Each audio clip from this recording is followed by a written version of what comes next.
భారతదేశం వికసిత్ భారత్ వైపు అడుగులేస్తోంది. 2047 కల్లా అభివృద్ధి చెందిన దేశంగా భారతదేశాన్ని తయారు చేయాలని చెప్పి మన ప్రభుత్వం యోచిస్తోంది.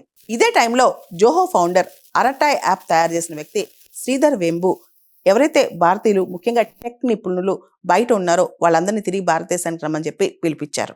మనందరూ తెలుసు, ప్రపంచవ్యాప్తంగా చూస్తే కనుక కొన్ని దేశాలు, ప్రత్యేకంగా అమెరికా లాంటి దేశాల్లో వీసా రెస్ట్రిక్షన్స్ కావచ్చు, మీరు అమెరికాకి రావద్దని చెప్పి కావచ్చు, H1B వీసా ఫీజు పెంపుదల కావచ్చు, వీసా రూల్స్ స్ట్రిక్ట్ చేయడం కావచ్చు, ఇలా ఎవరైతే ఇప్పటి వరకు కూడా గత 20-30 సంవత్సరాల నుంచి మన సాఫ్ట్వేర్ ఇంజనీర్స్ అక్కడికి వెళ్ళి అక్కడ కృషి చేసి ఆ దేశాన్ని అభివృద్ధి చేశారో, ఆ తర్వాత ఇప్పుడు చాలా కష్టాలను ఎదుర్కోవాల్సి వస్తుంది. ముఖ్యంగా యంగ్ జనరేషన్ అనమాట.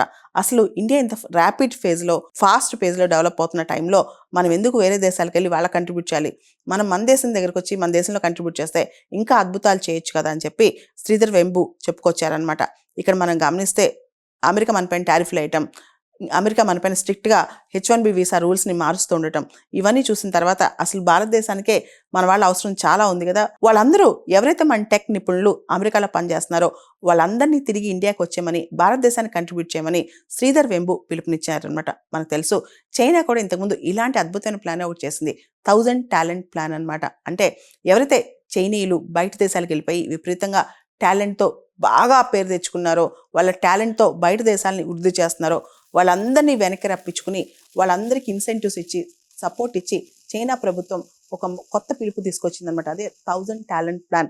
అలాంటి ప్లాన్తోనే భారతదేశం కూడా రావాలంటే మన దేశస్తులు ఎవరైతే బయట దేశాలకు వెళ్ళారో, చాలా కీర్తి గడించారో, మంచి టాలెంటెడ్ ఉన్నారో వాళ్ళని మళ్ళీ పిలిపించి మన దేశంలో ఇన్నోవేషన్, స్టార్టప్, ఎంటర్‌ప్రెన్యూర్‌షిప్ మరింత పెరిగి ఎక్కువ ఉద్యోగాల సృష్టి కూడా జరిగే అవకాశం ఉంటుందని చెప్పి కూడా అందరూ భావిస్తున్నారనమాట.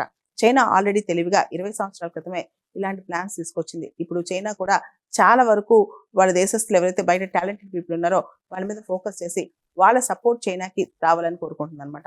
మనం కూడా భారతదేశంలో ప్రతి సంవత్సరం జనవరి 9వ తారీఖున ప్రవాస్ భారతీయ దివస్ జరిపి మన వాళ్ళు ఎవరైతే బయట దేశాల్లో ఎక్కువ కీర్తి గడించారో వాళ్ళని పిలిచి ఒక సెలబ్రేషన్ కూడా చేస్తాం.